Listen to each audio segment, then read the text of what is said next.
30th Sunday in Ordinary Time. Ika-30 linggo sa karaniwang panahon linggo, Oktubre 26, 2025. Pagbasa mula sa aklat ni Sirach. Ang Panginoon ay Diyos ng katarungan. Wala siyang tinatanging sinuman. Hindi siya kumikiling kaninuman laban sa mahirap. Sa halip, agad niyang dinirinig ang naapi. Lagi niyang dinirinig ang daing ng ulila at ang pagsusumamo ng balong nagsasaysay ng nangyayari sa kanya.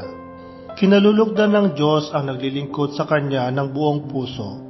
Ang panalangin nito'y agad nakaabot sa langit. Ang dalangin ng mapagkumbaba ay lumalampas sa mga ulap at hindi tumitigil hanggang di dumarating sa kinauukulan. Hindi humihinto hanggang di pinapansin ng kataas-taasan at ginagawad ang katarungan na nasa katuwiran.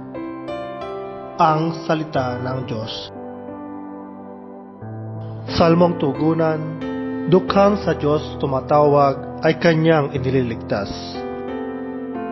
Panginooy aking laging pupurihin. Sa pasasalamat di ako titigil. Aking pupurihin Kanyang mga gawa. Kayong naapi, makinig matuwa. Dukhang sa Diyos tumatawag ay Kanyang inililigtas. Nililipol niya yaong masasama hanggang sa mapawi sa isip ng madla. Agad dinirinig daing na matuwid, inililigtas sila sa mga panganib. Dukhang sa Diyos tumatawag ay Kanyang inililigtas. Tumutulong siya sa nasisiphayo, ang walang pag-asa'y hindi binibigo. Mga lingkod niya'y Kanyang ililigtas. Sa napakukop-kop, siya'y lumilingap.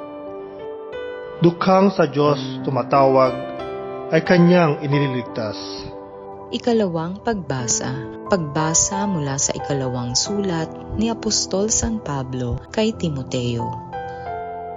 Pinakamamahal ko, ako'y iaalay na. Dumating na ang oras ng pagpanaw ko sa buhay na ito. Puspusan akong lumaban sa paligsahan. Natapos ko na ang dapat kong takbuhin. Nanatili akong tapat sa pananampalataya. Kakamtan ko na ang korona ng pagtatagumpay. At sa araw na yaon, ang Panginoon na siyang makatarungang hukom ang magpuputong sa akin ng korona. Hindi lamang sa akin, kundi sa lahat ng nananabik sa muli niyang pagparito. Walang sumama sa akin nang una akong humarap sa hukuman. Pinabayaan nila akong mag-isa. Patawarin nawa sila ng Diyos.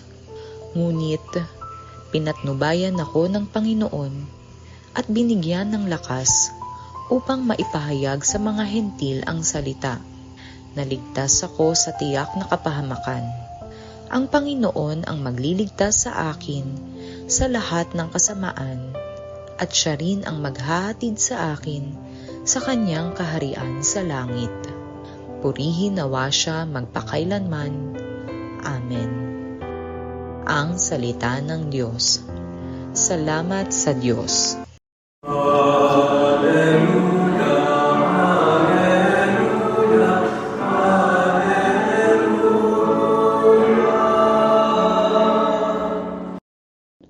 Ang mabuting balita ng Panginoon ayon kay San Lucas. Noong panahong iyon, sinabi ni Jesus ang talinghagang ito sa mga taong ang tingin sa sarili matuwid at humahamak naman sa iba. May dalawang lalaking pumanhik sa templo upang manalangin. Ang isa'y Parisiyo at ang isa nama'y publikano. Tumindig ang Parisiyo at pabulong na nanalangin ng ganito: O Diyos, nagpapasalamat ako sa iyo pagkat hindi ako katulad ng iba, mga magnanakaw, mga magdaraya, mga mangangalunya, o kaya'y katulad ng publikanong ito.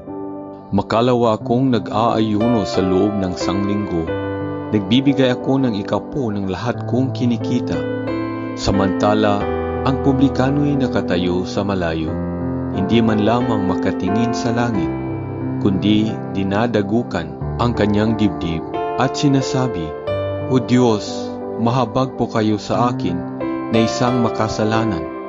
Sinasabi ko sa inyo, ang lalaking ito'y umuwing kinalulugdan ng Diyos, ngunit hindi ang isa, sapagkat ang sinumang nagpapakataas ay ibababa, at ang nagpapakababa ay itataas.